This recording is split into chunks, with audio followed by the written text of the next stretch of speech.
Hi everybody, and welcome to the Gifted and Distractible vlog. I'm your host, Julie Skolnick.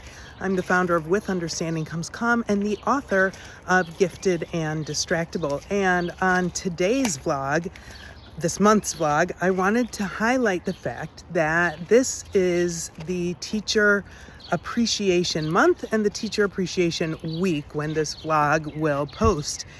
And I was really reflecting on appreciation, and especially for teachers who so often receive negative feedback or don't receive feedback, don't know that their learners are actually relating to the content that they're providing, and how important it is for us to really let people know, let our teachers know how appreciative we are of the work that they do, especially when our teachers do things like focus on creating a personal connection with our learners. And we know, any of you who follow me know, that this is a really big area of concentration for me, is finding and creating that personal connection.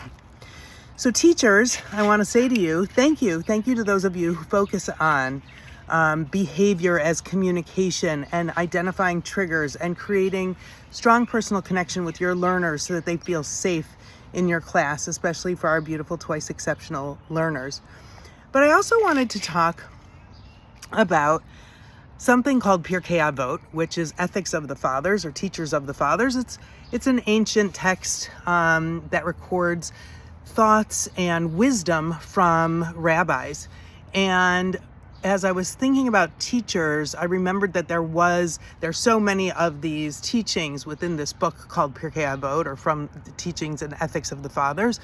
And I reread the one that talks about teachers, and it says 3 things. 1, find yourself a teacher. 2, acquire yourself a friend. And 3, judge everybody favorably. And I think these three things, these 3 ideas, are really interconnected, in that in order to find a teacher, which doesn't mean a professional teacher, you can find a teacher everywhere. You can find a teacher in the person who checks you out in the grocery store. You can find a teacher in somebody who has a different opinion than you do. You can find a teacher in a child and in an elderly person. There's so many ways to look for and find people who can teach you something if you're open to it. And then finding a friend or acquiring a friend is so important, so that you feel safe and you feel like you can identify when somebody is teaching you something. Because sometimes we feel, especially as adults, that maybe if we're being taught something, it means we don't know it, or it just can be a vulnerable position to be taught something. Can't tell you how many times my kids teach me things, and it's a humbling experience, right? So I think that this is interrelated, because to find a friend helps you to feel confident and helps you to feel safe and secure in yourself, and then to judge everybody favorably, because sometimes a teacher